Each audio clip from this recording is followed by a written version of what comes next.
Karim Maloum nous a rejoint. Bonjour Karim. Bonjour. Merci d'être avec nous. Vous étiez journaliste en Algérie. Vous étiez en Algérie et vous êtes toujours journaliste. Oui. Et en tout cas, merci d'être avec nous. Premièrement, le voile doit couvrir l'ensemble du corps, ok, avec le cou, sauf le visage et les mains. J'interpelle tout le monde. Il n'y a aucune obligation, aucun verset coranique qui impose aux femmes de porter le voile. C'est un mensonge. Ben voilà. Il n'existe aucune obligation pour un musulman de porter le voile. Normalement. Au progrès, à la liberté, à la démocratie, à la liberté sexuelle. C'est le contraire. Et j'ai vu ça les années 90 en Algérie. Une grande partie de ces migrants, ils ont ramené dans leur sac à dos la haine des juifs, la haine des femmes, la haine de la démocratie, la haine de la liberté et la haine de la démocratie. C'est-à-dire que... Non, c'est pas vrai. Excusez-vous. C'est pas vrai. Excusez-vous. Ça suffit. Excusez-vous. On est français. Il vous demande de vous excuser. Il vous demande de vous excuser. Mais de m'excuser face à quoi? Par rapport à quoi? Vous m'avez traité d'Égyptien. Par rapport à quoi? Vous avez tenu des Moi,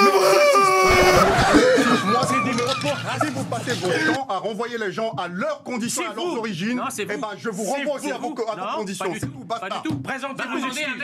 Allez, on y va. Martin Garagnon, un mot et ensuite on écoutera Jean Messia. Je suis un peu... Ne pas l'accepter depuis qu'une trentaine d'années, l'entrisme des frères musulmans a fait ravage partout, à l'école, à la culture, dans l'économie et partout. Ne pas le reconnaître, c'est quelque part de les cautionner.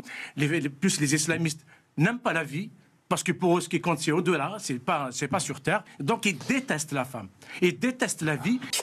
En fait, je me suis voilée parce que j'ai appris que c'était une obligation. Et en gros, on m'a dit, genre, en gros, tu manges halal, bah c'est... Alors, ton voile, tu dois pas le parfumer, ok? Parce qu'une femme qui sort dehors parfumée, elle est considérée comme fornicatrice. Monsieur Morandini, sauf que vous avez remarqué, la jeune fille qui était derrière lui, elle était maquillée comme une voiture volée. Elle était maquillée. Non, mais nous en prenons pas la jeune fille. Non, mais ce que je veux dire, c'est franchement... Parce que je découvre ces images. Qu'est-ce qu'on voit à l'image? Moi, je découvre ces images-là. On voit... Enfin, moi, c'est ce qui m'a interpellé en voyant ces images. On voit une mise en scène qui me rappelle celle des terroristes du Hamas, etc. Oh, les bâtards.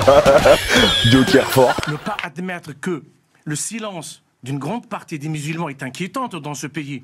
C'est-à-dire qu'aujourd'hui, on l'a vu même avec la manifestation du 12 novembre, ils ne sont pas venus manifester contre l'antisémitisme. Ah bon? Comment vous les avez comptés, vous? Comment vous avez vu ça? Mais comment vous avez vu ça? Non, mais c'est comment vous vraiment avez de vu mauvaise ça? foi pour dire qu'il y c'est avait ridicule. beaucoup de gens. Écoutez, ce qui est ridicule, c'est de ne pas l'admettre. C'est ridicule, arrêtez. Mais non, mais... Laissez-moi terminer. Arrêtez un peu. Non, mais il y a une peur, Karine. Il y a une peur, au fait, ce n'est pas que... Il y a une peur, moi j'ai croisé beaucoup de monde qui ont peur dans les quartiers, ils ont peur des représailles, ils ont peur pour leurs enfants, ils ont peur pour leurs femmes.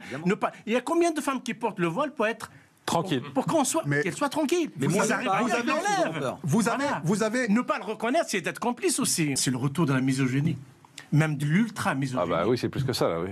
Le fondamentalisme religieux, voilà la source et l'origine du retour de la misogynie chez les jeunes. Aujourd'hui, de moins de 24 ans. Je rappelle l'étude de l'EFOP en 2020, 57% des jeunes musulmans considèrent que la loi islamique, la charia, qu'ils ne connaissent pas, bien entendu, est supérieure aux lois de la République.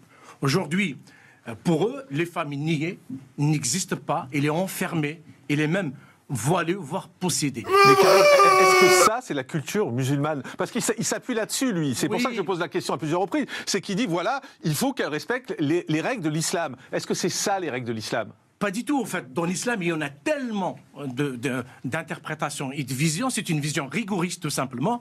En fait, aujourd'hui, c'est les conséquences aussi du développement de l'islamisme en Europe, et particulièrement en France. Donc, ils prennent leur souche, comme je viens de le dire dès le début, c'est le fondamentalisme religieux qui revient en force. Il donne une explication, une couverture pour que la femme n'existe pas. Parce que chez les islamistes, la femme n'existe pas. C'est juste une personne qui est là au service des hommes.